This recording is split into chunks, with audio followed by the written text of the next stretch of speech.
몸도 마음도 힘이 브레이큰 홍삼님과 함께 말씀 읽기. 주니어 시편 이야기 성경 27 물 위를 걸으신 예수님.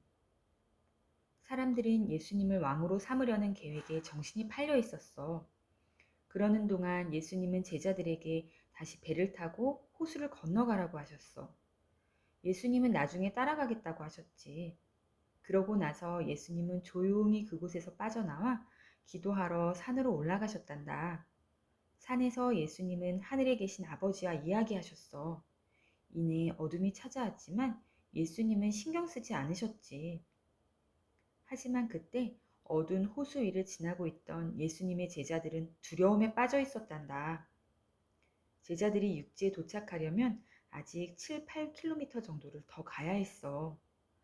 하늘에 밝은 달이 떠 있고 바람이 잔잔하고 고요했다면 뜨거운 낮이 지나고 시원해진 저녁에 노를 젓는 일은 오히려 즐거웠을 거야. 하지만 어두운 호수에 바람이 불기 시작하더니 파도가 일어 하얀 거품을 내면서 부서졌어. 제자들은 바람과 파도에 맞서 노를 젓기가 힘들었지.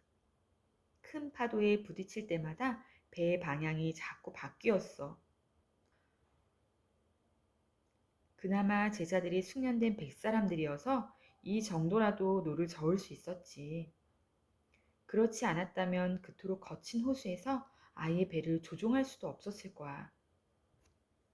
제자들이 배를 타고 호수를 건너느라 안간 힘을 쓰는 동안 예수님은 밤새 산에서 기도하셨단다. 그러다가 해가 뜨기 직전에야 제자들을 찾아가셨지. 아직 날이 어두웠어. 그런데 예수님은 아직 호수에 있는 제자들에게 어떻게 가셨을까? 제자들이 밤새 노를 저었지만 여전히 육지에서 멀리 떨어져 있었거든. 그런데 어떻게 예수님이 풍랑을 뚫고 제자들에게로 가신 걸까? 예수님은 어느 누구도 할 수 없는 일을 하셨단다. 물 위로 걸어가신 거야. 제자들은 어둠 속에서 흰 물체가 다가오는 것을 보고 겁에 질렸어. 제자들은 귀신을 봤다고 생각하면서 무서워하며 소리를 질렀지. 물론 그런 귀신은 없단다. 하지만 아무리 용감한 사람이라고 하더라도 깜깜한 밤에 물 위를 걸어오는 형체를 보면 놀랄 수밖에 없을 거야. 예수님은 제자들이 두려워하지 않도록 제자들에게 외치셨어. 안심해라, 나다. 무서워하지 마라. 베드로는 예수님의 놀라운 능력을 생각했어. 예수님이 세상을 다스리는 분이며 무엇이든 하실 수 있다는 것을 생각했지. 그리고 모든 것을 하실 수 있는 예수님이 도우신다면 자신같이 불쌍하고 연약한 사람도 물 위를 걸을 수 있을 거라고 생각했어. 그래서 베드로가 예수님께 말했어. 주님, 정말 주님이시라면 제가 물 위로 걸어가게 해주십시오. 그러자 예수님이 베드로에게 말씀하셨어. 오너라. 베드로가 배에서 내렸어. 베드로는 마음속으로 온통 예수님의 전능하신 능력만을 생각했지.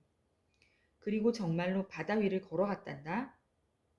그러나 그것도 잠시. 베드로는 휘몰아치는 풍랑으로 눈을 돌렸어. 그랬더니 예수님에 대한 믿음이 약해지고 말았지.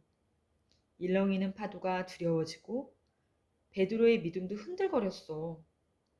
그러자 베드로가 물속으로 가라앉기 시작했지. 베드로는 너무나 무서워서 외쳤어. 주님, 살려주십시오. 그러자 예수님이 손을 뻗어 베드로를 잡으면서 말씀하셨어. 믿음이 작은 베드로야, 내가 너를 가라앉지 않게 할 수 있다는 것을 알지 않느냐? 예수님이 베드로의 손을 잡자 베드로는 더 이상 두렵지 않았어. 예수님이 자기 편이라고 생각하니 파도가 보이지도 않았지. 그렇게 예수님과 베드로는 물 위를 걸어 배에 도착했단다. 예수님이 배에 오르시자 곧바로 바람이 그치고 물결이 잔잔해졌어. 제자들은 놀라면서 예수님 앞에 나와 무릎을 꿇고 말했지. 주님은 분명히 하나님의 아들이십니다. 제자들은 예수님을 경배했어. 그러고 나서 주위를 둘러보니 배가 어느새 육지에 도착해 있었단다. 더 이상 노를 저을 필요가 없었지.